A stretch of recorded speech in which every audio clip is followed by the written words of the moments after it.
Hello friends, welcome to my YouTube channel read and learn by Ramesh sir. तो स्वागत है आप सभी लोगों का हमारे प्यारे से channel read and learn by Ramesh sir में। तो जैसा कि आप देख रहे हैं बोर्ड के ऊपर लिखा हुआ कि क्लास 10th का ये पहले अध्याय का वीडियो अगली वाली पढ़ने वाली छठी वीडियो हो जाएगी ये, ठीक है। तो इससे पिछली वाली वीडियो में हमने आपको पढ़ाया था समीकरण को संतुलित कैसे करें, वो भी ABCD मेथड या उसे गणितीय विधि कहते थे, और सामान्य विधि जिसे को हम कहते हैं जांच एवं त्रुटि विधि, उस तरीके से भी हमने करा दिया था। और गणितीय विधि ABCD वाले मेथड से भी हमने आपको करा दिया था, ठीक है। और लास्ट में वीडियो के हमने आपको एक होमवर्क दिया था कि जब ब्यूटेन की अभिक्रिया ऑक्सीजन गैस से कराएंगे तो कार्बन डाइऑक्साइड और जल बन रहा था, उसको आप संतुलित कीजिए, ठीक है। तो आइए मैं उसको पहले संतुलित करा देता हूँ, उसके बाद हम लोग आगे बढ़ते हैं, ठीक। तो हमने एक होमवर्क दे दिया था सभी को कि ब्यूटेन C4H10 प्लस ऑक्सीजन की अभिक्रिया कराएंगे तो CO2 गैस और जल बनेगा, ठीक है ना, जलवाष्प बनता है। तो इसकी प्रक्रिया आई और ये समीकरण संतुलित करते हैं कैसे। तो हमने कहा था कि ABCD मेथड लगा लीजिएगा, जिससे आपको आंसर जल्द से जल्द ही क्या आ जाएगा पता चल जाता है, ठीक है। तो आइए ABCD मेथड तो हमने पिछले वीडियो में आपको सिखाई दिया है अच्छे से, इसलिए इसमें थोड़ा जल्दी जल्दी आपको बता देते हैं। यहाँ पे A लिख दीजिए, यहाँ पे B, यहाँ पे C, यहाँ पे D। अब एक एक तत्वों को यहाँ से उठा लेते हैं। सबसे पहले कार्बन है तो कार्बन को यहाँ से उठा लीजिए। देखिए कार्बन कितना है, इधर 4 है। 4 के सामने यहाँ कौन सा अच्छा लिख दिया है A, 4 से गुणा कर देंगे A में तो जाएगा 4A। कार्बन कहीं और नहीं है, अब उस पार जाना है तो पहले बराबर का चिन्ह लगा लीजिएगा, उसके बाद उस पार चलेंगे। अब इसके बाद देखेंगे कार्बन इधर कहाँ है, यहाँ पे है। एक कार्बन है और उस कार्बन से हमने C लिखा था, 1 से C में गुणा कर देंगे। चलिए कार्बन की कहानी खत्म हो गई। अब इसके बाद आता है हाइड्रोजन। हाइड्रोजन इस पर देखते हैं 10 है, 10 के सामने अक्षर कौन सा है A, 10 गुणे A करेंगे तो 10A, और इस घर कहीं हाइड्रोजन नहीं है। अब आगे जा रहे हैं तो बराबर का चिन्ह लगा लीजिए। यहाँ 2 हाइड्रोजन है और 2 के सामने D लिखा है तो 2 से गुणा कर देंगे D में तो जाएगा 2D। अब कौन बच गया देखिए ऑक्सीजन। ऑक्सीजन इस साइड कट है, 2 है और 2 के सामने अक्षर कौन है B है, तो 2 से B में गुणा कर दीजिए 2B। और इस साइड ऑक्सीजन कहाँ है, यहाँ। तो पहले आगे जा रहे हैं तो बराबर का चिन्ह लगा लीजिए। ऑक्सीजन 2 तो है, 2 के सामने अक्षर कौन सा है C, यहाँ से गुणा कर देंगे तो 2C। फिर और कहीं ऑक्सीजन है यहाँ भी, जब एक ही साइड 2 बार कोई तत्व मिलने लगे तो प्लस का चिन्ह लगा उसे लिख लीजिए। ऑक्सीजन 8 है और 1 से गुणा कर देंगे D में तो जाएगा केवल D हो जाएगा, ठीक है। इतनी चीजें हो गई। अब यहाँ से एक तरह से समीकरण, 1 समीकरण, 2 समीकरण, 3 समीकरण। यहाँ पे हमको ये चेक करना है कि सबसे ज्यादा बार इसमें कौन सा अक्षर आया है, ABCD में चारों में से कौन ज्यादा बार आया है। तो 1 2 बार A आया है, C 2 बार आया है, D 2 बार आया, और AB यानी A C और D 2 बार आया है। जब सब बराबर आ रहे हैं तो इसमें से कोई भी आपकी मर्जी कोई भी एक अक्षर क्या कर लीजिए आप चुन लीजिए, ठीक है ना। चलिए तो हम लोग A बराबर मान लेते हैं 1, यहाँ लिख रहे हैं कि माना A बराबर 1। अच्छा ये अपनी मर्जी से हम मान रहे हैं क्योंकि गणित का इसका ये रूल्स है कि जो ज्यादा बार आएगा उसको आप 1 मान लेंगे, जो ज्यादा बार आएगा उसको आप 1 मान लेंगे, ठीक है। तो A को हमने 1 मान लिया। अब यह मान रख देते हैं इस वाले समीकरण में, इस वाला समीकरण रख दीजिए। A का मान अगर 1 रखते हैं यहाँ पे, अगर यहाँ पे रखते हैं तो जगह 4 गुणे 1 बराबर C, तो इसलिए C बराबर कितना आ जाएगा, यहाँ से 4 आ जाएगा, C बराबर 4। चलिए A और C आपको मिल गया। अब A का मान यहाँ रख देते हैं, तो A का मान देखिए 1 मान रखा है, 1 रख लीजिए तो यार 2D, तो 10 से कम 10 और 2D लिखा है तो ये कट जाएगा, तो D का मान कितना आ जाएगा, 5 आ जाएगा, ठीक है। C मिल गया, A मिल गया, D मिल गया। देखते हैं B कहाँ पे है, यहाँ पे है, तो इसके बाद ये निकालते हैं 2B बराबर, यहाँ 2 गुणे C लिखा है, C का मान देखिए यहाँ मिल चुका है आपको 4, D का मान देखिए मिल चुका है 5, तो 2B बराबर 2 चौको 8 और 5 13, 2B और B बराबर 13/2। बटा माना जाए तो घबराना नहीं है, ठीक है ना, सबका इलाज है अपने पास। तो इसलिए कि आपको मिल गया, चारों मान मिल गया। कहाँ कहाँ है वो चारों मान देखिएगा, A B C D, चारों मान आपको मिल गए। अब जहाँ A B C D अच्छे लिखे थे वहीं पे संख्याओं को जाकर रख देना है। तो पहले इसके लिए समीकरण एक बार उतारना पड़ेगा हम लोगों को। पुनः C4H10 प्लस O2 अभिक्रिया का निशान CO2 प्लस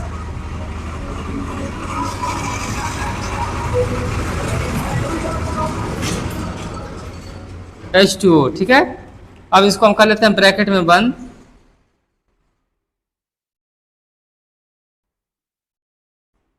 कर लेते हैं ब्रैकेट में बंद। अब इसके बाद देखिएगा, यहाँ पे ए लिखा था तो ए की वैल्यू कितनी है, एक, यहाँ लिखिए एक। यहाँ बी लिखा था तो बी की वैल्यू कितनी है, 13/2, तो यहाँ लिखिए 13/2। सी की वैल्यू आ गई 4, 4। डी की वैल्यू आ गई 5।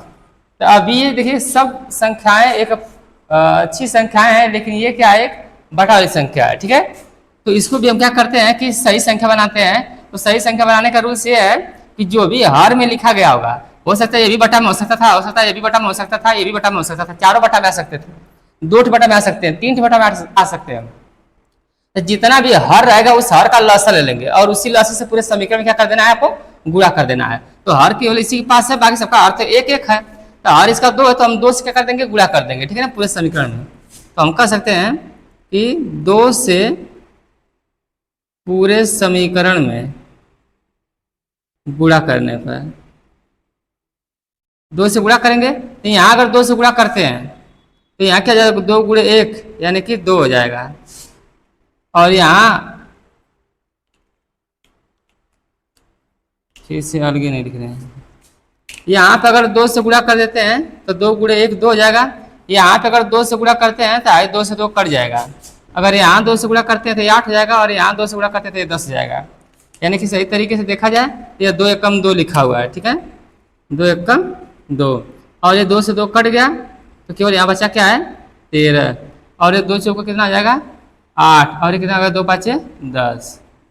इस तरीके से अब ये इक्वेशन क्या है, बैलेंस है। ठीक है ना, इसको तो यहीं गुणा कर दीजिए, पूरे समीकरण में 2 से गुणा कर रहे हैं। तो इसलिए अब ये इक्वेशन क्या हो गया बच्चों, बैलेंस हो गया। चेक करना है तो चेक कर लीजिए, इधर कार्बन की संख्या कितनी है, 4, 4 में 2 से गुणा करेंगे तो 8 कार्बन। हाइड्रोजन की संख्या 10 है, 10 में 2 से गुणा कर देंगे तो 20 हाइड्रोजन। ऑक्सीजन संख्या 2 है, 2 में 13 से गुणा कर देंगे तो 26 ऑक्सीजन। चलिए इस साइड देखते हैं। इस साइड जो कार्बन है 1 है, 1 से 8 गुणा करेंगे तो 8। ऑक्सीजन 2 है, 2 से 8 गुणा करेंगे तो 16 ऑक्सीजन। और 1 ऑक्सीजन यहाँ भी है, और 1 से 10 गुणा करेंगे तो 10, और 16 और 10 26 ऑक्सीजन। और 2 हाइड्रोजन, लेकिन 2 से गुणा 10 में करेंगे तो 2 में 20 हाइड्रोजन।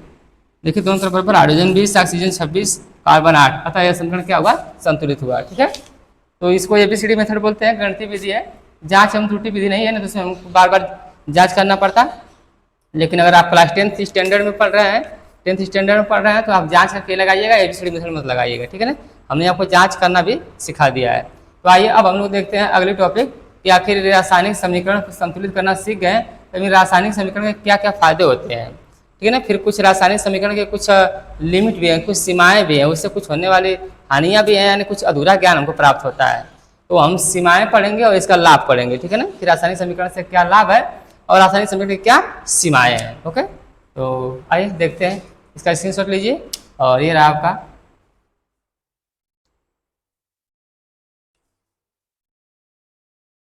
तो आइए देखते हैं रासायनिक समीकरण का महत्व। अगली हमारी टॉपिक है बच्चों, रासायनिक समीकरण का महत्व। तो आप देख सकते हैं कि रासायनिक समीकरण के कई महत्व है। ठीक है, हमने लिख दिया ताकि आपका समय जाया ना हो। 1 2 3 4 5, लगभग 5 महत्व हम आपको बता देते हैं, 5 गुण इसके बता देते हैं। ठीक है, क्या क्या फायदे होते हैं, 5 थे इसके। सबसे पहला फायदा है कि किसी रासायनिक समीकरण में अभिक्रिया में भाग लेने वाले जो अभिकारक एवं उत्पाद की जानकारी देते हैं। कोई रासायनिक समीकरण अगर आपके पास है तो उससे यह पता चलता है कि कितने अभिकारक हैं वहां पे, और कितने कौन अभिकारक में आया है पदार्थ और कौन उत्पाद में आया पदार्थ, इसकी हमें जानकारी मिलती है। जैसे कि अगर हम यहीं पे लिख दें कि Zn की अभिक्रिया करा दीजिए आप। अभी एक इक्वेशन सॉल्व किए आप लोग, C4H10 प्लस O2, अभिक्रिया का निशान CO2, और यहाँ पे क्या था आपका, जल था। ठीक है, और यहाँ पे अभी आप सॉल्व करके देखे थे कि यहाँ पे 2 आया था, यहाँ पर 13 आया था, और यहाँ पे 8 आया था, और यहाँ पे 10 आया था, इस प्रकार से। ठीक है ना, ऐसे अभी आप लोग देखें कि ऐसे ऐसे आया था, कुछ इस प्रकार से। तो मान लीजिए कि ये एक रासायनिक समीकरण, मान नहीं लीजिए है ही एक रासायनिक समीकरण, ये है, ठीक है। तो अगर कोई रासायनिक समीकरण आपके सामने लिखा हुआ मिलेगा तो उससे क्या पता चलेगा कि अभिक्रिया में भाग लेने वाले अभिकारक एवं उत्पाद की जानकारी। अब ये रहे पूरा आपके अभिकारक, ठीक है, ये रहे आपके अभिकारक और ये रहे आपके पूरा उत्पाद। अब इनकी जानकारी मिल रही है, अभिकारक और उत्पाद में भाग लेने वाले पदार्थों की जानकारी मिल रही है, बिल्कुल मिल रही है। क्या मिल रहा है कि यहाँ पे आप कह सकते हैं कि सर यहाँ पे जो भाग लिया है ना इसका नाम ब्यूटेन है, आप पढ़े होंगे मेथ एथ प्रो ब्यूट, तो ये क्या है, ये आपका सर ब्यूटेन भाग लिया है इसमें, और ऑक्सीजन गैस भाग ली है, ऑक्सीजन गैस, और बना क्या है, कार्बन डाइऑक्साइड और जलवाष्प बना है। तो इसकी जानकारी आपको मिल गई, तो इससे एक फायदा है, तो इसीलिए यहाँ पे हेडिंग लगाया महत्व या लाभ या फायदा, ऐसा हो सकता है कि क्या फायदा हुआ, कम से कम इतना जान सकते हो ना कि अभिक्रिया में भाग कौन लिया है और अभिक्रिया में भाग लेने वाले के बाद बना कौन है, इसकी जानकारी तो मिल जाती है कि कौन कौन पदार्थ बना है, ठीक है। दूसरा क्या है कि रासायनिक समीकरण से अभिक्रिया में भाग लेने वाले तत्वों के परमाणुओं की संख्या का पता चलता है। कम से कम ये तो पता चल जाता है कि तत्वों के परमाणुओं की संख्याएं कितनी है। जैसे यहाँ पे अगर देखा जाए कि कार्बन 4 है, 4 दूना के 8, तो कार्बन की संख्या 8 और 10, हाइड्रोजन 10 यहाँ है लेकिन 2 से गुणा करेंगे तो हाइड्रोजन कितना आ जाएगा 20, ऑक्सीजन कितना आ जाएगा 2 तेरह 26। कम से कम ये पता चला कि अभिक्रिया में भाग लेने वाले जो परमाणु हैं, जो तत्व हैं, उनके परमाणु की संख्याएं कितनी है, ऑक्सीजन तत्व के परमाणु कितने हैं, कार्बन तत्व के परमाणु कितने हैं, हाइड्रोजन तत्व के परमाणु कितने हैं, कम से कम इसकी जानकारी तो मिल रही है आपको। तो इससे भी एक फायदा है कि अभिक्रिया में भाग लेने वाले जो तत्व होते हैं उनके परमाणुओं की संख्या की जानकारी हमको मिल जाती है। चलिए और देखते हैं कि रासायनिक समीकरण से अणु की संख्याओं का पता चलता है, अणु की संख्याओं का पता चलता है। जैसे कि यह एक, मान लीजिए कि ये एक अणु है, ये पूरा जो क्या है कि एक अणु है, यौगिक और अणु लगभग कई होते हैं लेकिन अणु में समान तत्व हो जाते हैं, ठीक है। जैसे कि इसे आप परफेक्ट रूप से अणु बोल सकते हैं इसको, इस समान दो परमाणु जब मिलकर अभिक्रिया करते हैं तो वो अणु कहलाते हैं, परमाणु नहीं बल्कि अणु कहलाते हैं, ठीक है ना। तो यहाँ पे कम से कम ये तो जानकारी होगी कि कितने अणु है, ऑक्सीजन के 13 गो है, ठीक है। 13 गुना के 26 कर दोगे अगर तो परमाणु हो जाएंगे 26 गो। अगर आप यहाँ पे 13 गुना के 26 कर रहे हैं तो ये परमाणु है 26 गो, लेकिन यहाँ पे ऑक्सीजन खाली ऑक्सीजन कट है आपका 13 है, यह 13 जानते हैं क्या है, अणु है आपका। तो यहाँ पे अणु की भी जानकारी आपको मिल जाती है, ठीक है ना। यहाँ पे जल के कितने अणु है, यह जल का अणु कितना है 10 है, यहाँ पे जल का जो अणु है वो कितना है 10 है, जल का अणु। और यहाँ ब्यूटेन के कितने अणु है, कुल मिला के 2 अणु है ब्यूटेन के। एक एक तत्व की संख्या नहीं पूछी जा रही है, आपसे अणु की जानकारी ली गई है, ठीक है ना। ये भी पता चल जाता है आपको कि कितने अणु है यहाँ पे, ऑक्सीजन के 13 अणु, ब्यूटेन के 2 अणु, कार्बन डाइऑक्साइड के 8 गो अणु है यहाँ पे, और जल के 10 गो अणु है। किसी समीकरण से ये सब जानकारियां मिलती हैं आपको। आगे देखते हैं कि रासायनिक समीकरण से अभिक्रिया की प्रकृति का पता चल जाता है, कम से कम अभिक्रिया कैसी है, मतलब अनुत्क्रमणीय है कि उत्क्रमणीय है, इसकी जानकारी आपको मिल जाती है। केवल आगे जा रही है कि आगे या पीछे दोनों आ रही है। अगर तीर का निशान इसमें ऐसे आगे की ओर है या अनुत्क्रमणीय होगी, और तीर का निशान अगर ऐसा होता तो हम कहते हैं सर वो उत्क्रमणीय अभिक्रिया है।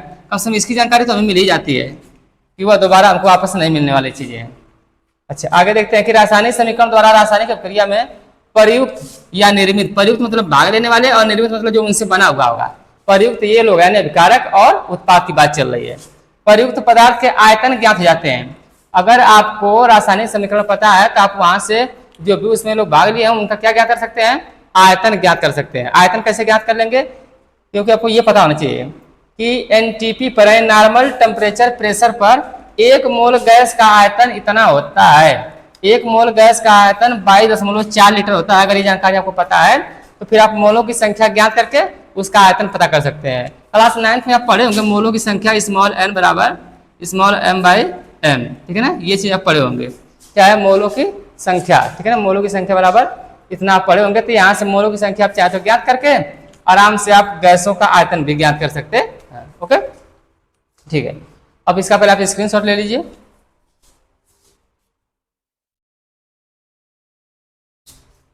तो आपने स्क्रीनशॉट ले लिया होगा, ठीक है। अब हम देखते हैं कि इससे हमारे क्या क्या जो है कि इसकी सीमाएं क्या क्या है। नुकसान तो नहीं कहेंगे, हम कहेंगे सीमाएं क्या क्या है, अर्थात हमको क्या क्या जानकारी नहीं मिल सकती है।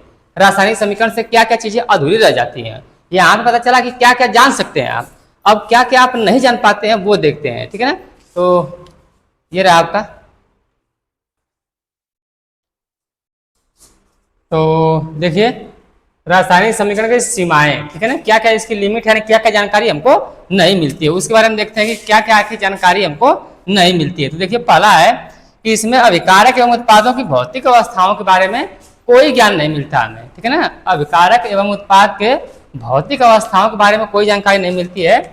जैसे कि एक इक्वेशन देखिए कि जिंक की अगर अभिक्रिया में H2SO4 से करा दूं हाइड्रोजन सल्फेट, या इसे कहते हैं सांद्र सल्फ्यूरिक अम्ल भी कह सकते हैं, तो यहाँ से बन जाएगा आपका zinc sulphate ZnSO4 plus hydrogen gas यहाँ से मुक्त हो जाएगी। अब इनकी भौतिक अवस्थाओं का अर्थ ये है कि ये जिंक कैसा है। भौतिक अवस्थाओं का अर्थ ये है कि जैसे कि ये ठोस, द्रव, गैस। भौतिक अवस्था का मतलब होता है कि कोई पदार्थ ठोस है, कि कोई पदार्थ द्रव अवस्था में है, कि कोई पदार्थ गैस अवस्था में है। इस चीज़ की कोई जानकारी नहीं मिल रही है, ठीक है ना। ये जिंक कैसा होगा, ठोस होगा तो द्रव में होगा, ये कैसा होगा, ये जिंक सल्फेट बनेगा तो ये कैसा हो गया, ठीक है ना। इसकी कोई जानकारी नहीं है। और अगर कोई मान लीजिए विलयन है तो वो मान लीजिए कि AQ के नाम से उसे हम डिनोट कर देते हैं, ठीक है ना। वहाँ पे कोई विलयन होगा AQ, तो इसकी हमें कोई जानकारी नहीं है कि क्या है ये। तो इसकी भौतिक अवस्थाओं का कोई ज्ञान नहीं होता है। किससे? समीकरण से। इस समीकरण तो बना दिया हमने, लेकिन इस समीकरण से हमको भौतिक अवस्थाओं की जानकारी नहीं मिली, ठीक है। ये कौन इसमें ठोस है, कौन द्रव है, कौन गैस है, कौन विलयन के रूप में, कुछ नहीं पता है। दूसरा देखिए, इससे अभिक्रिया के संपन्न होने के लिए प्रयुक्त ताप, दाब एवं उत्प्रेरक की जानकारी नहीं मिलती है। किसकी? ताप, दाब एवं उत्प्रेरक की कोई भी जानकारी आपको नहीं मिलती है कि यहाँ पे इन दोनों की अभिक्रिया को पूर्ण कराने के लिए कौन सा उत्प्रेरक काम में लिया गया है, कितना तापमान पर इसे गर्म करना पड़ा होगा, कितना वहां का दबाव रहा होगा, इससे कोई जानकारी नहीं है। कि एक वायुमंडलीय दबाव पे गर्म करते हैं कि दो वायुमंडलीय दबाव पे गर्म करते हैं, कुछ नहीं पता है।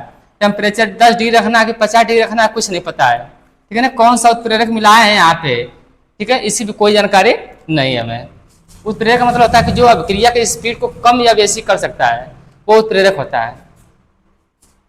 तो और क्या, इससे अभिक्रिया के वेग का पता नहीं चलता है, यानी अभिक्रिया किस स्पीड से चल रही है, अभिक्रिया का वेग क्या है, ठीक है ना। इसकी भी कोई जानकारी हमें नहीं मिलती है कि अभिक्रिया किस वेग से चल रही है, अर्थात उसकी वेलोसिटी क्या है, 1 मीटर पर सेकंड, 2 मीटर पर सेकंड कितना स्पीड से, जैसे वेग का पढ़े ना फार्मूला, यानी कि यहाँ पे मीटर का जैसे कुछ तो होगा नहीं, लेकिन ये तो पता चलना चाहिए कि हाँ कितना अभिक्रिया पूर्ण हो चुकी है, तो उसकी स्पीड क्या थी।